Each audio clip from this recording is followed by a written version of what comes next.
buying, think of it as adopting. Take home a certified pre-owned today. We know you'll give it a good home. Crown Subaru, the better way to buy and service. Local 3 News.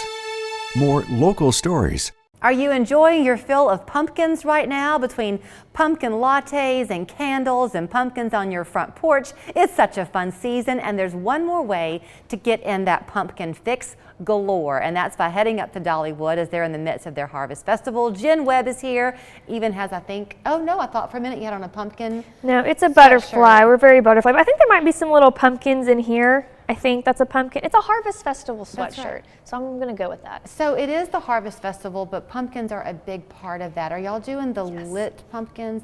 Yes, so we are bringing back our Great Pumpkin Luminites. That's it. Yeah, so that's our nighttime experience that goes with our Harvest Festival, and this year we have something new called Hoot Owl Hollow. Hoot Owl Hollow. Yes. What is that? So what that did is it kind of expanded what we call the footprint of the Great Pumpkin Luminite. So it brought it a little bit further down into our Craftsman's Valley area. Okay. And so what that is we've got beautiful white pumpkins, and there's owls created with them. Wow. And so they're carved owls.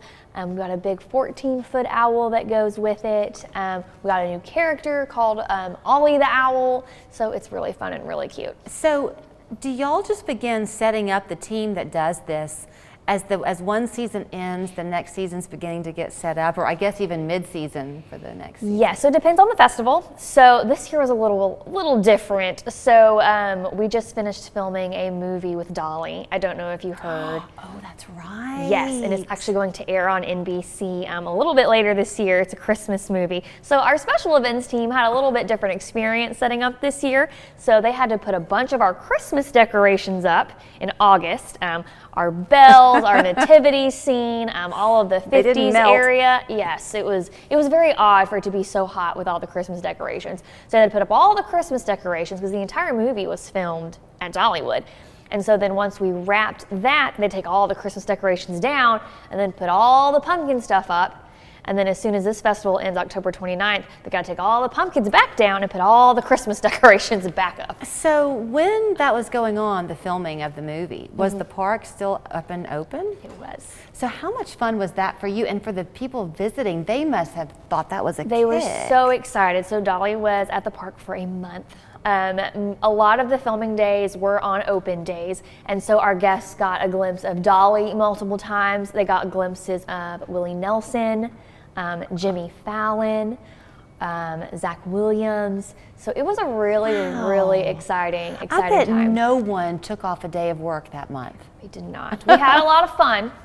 But we were definitely a little exhausted by the end of it. You know, even for you working there and all of the staff, when she's there, it's a whole nother level of really excitement for all of you, isn't it? It is. It is. We love when she's here, and we tend to be a little busier when people know that she's here.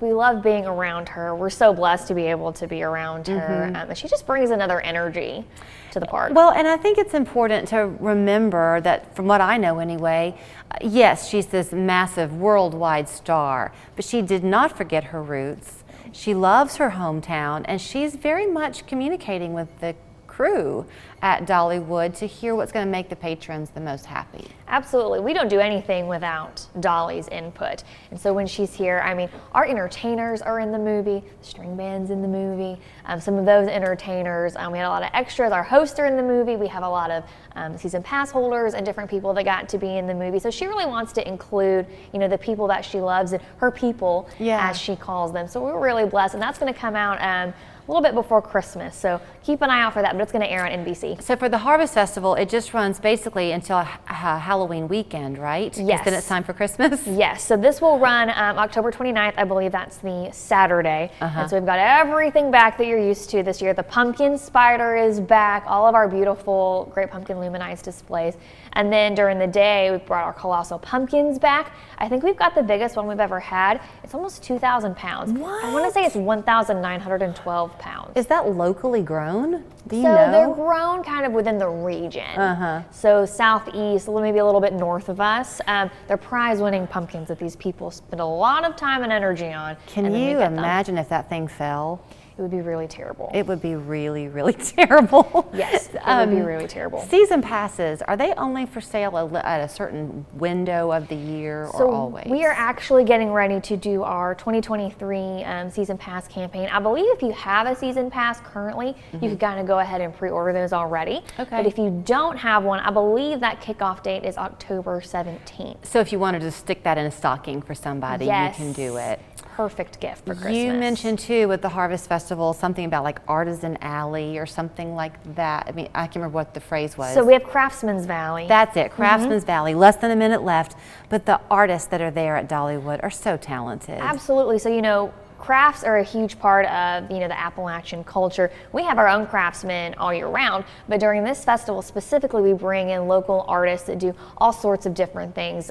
There's a really cute shop, and she paints salt and pepper shakers. Oh, cute. And I was like, that's so cute. But we've got all kinds of different Christmas ornaments. There's really spectacular artists throughout the region that come in just for this festival. So go and enjoy. It is the Harvest Festival, only going on through October 29th. Fall break is coming up, a perfect time for you to jump in the car, enjoy some time in the Great Smoky Mountains, Pigeon Forge. You can learn more always at Dollywood.com and get ready to watch the movie when it comes out on NBC this Christmas. Yes. Fun to see you, Jen. Thank you. Julia, this whole taking a break thing of yours, it's genius! Bring your car to Budget Breaks and give your budget a break! You get it? It's not exactly what I had in mind, but Visit budgetbreaks.com. Breaks starting at just $100. Attention! Did you serve, live, or work at Camp Lejeune? Were you later diagnosed with cancer or any of these serious conditions? Call 1-800-400-6460. You may be entitled to compensation for health problems caused by toxic chemicals in Camp Lejeune's drinking water, but time may be limited to file a claim. If you or a loved one spent time at Camp Lejeune before 1987 and were diagnosed with cancer or another severe illness, call the lawyers at Dudley DeBosier at 1-800-400-6460 right now. Wait till you see her new living room. She got everything at Lazy Boy.